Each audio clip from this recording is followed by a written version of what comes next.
那是不能公開妒忌，學習大方接受，同行時要殿後，誰冷落舊朋友？節日約我3位一體的慶祝，沿途明亮燈飾閃映着沉重，言談越熾熱，內在更冰凍。誰當初無心將兩方撮合，然後留低只得這寂寞人。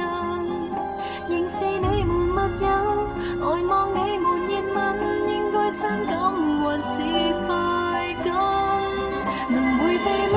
我怕了，當那電燈膽跟着你們來來回委曲中受難，一個我被撇低卻又很不慣，要走的一剎又折返，能承認嗎？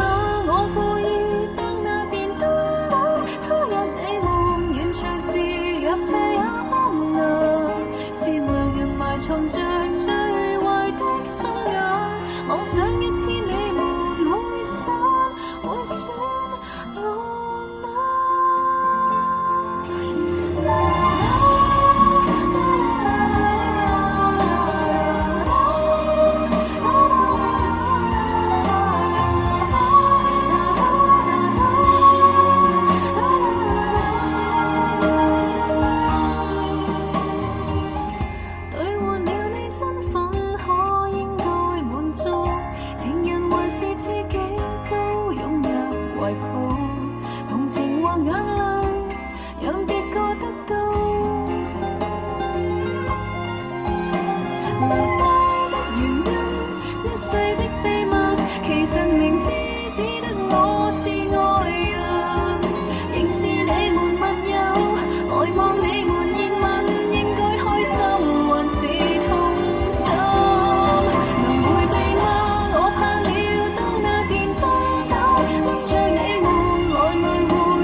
藏着最壞的心眼，妄想一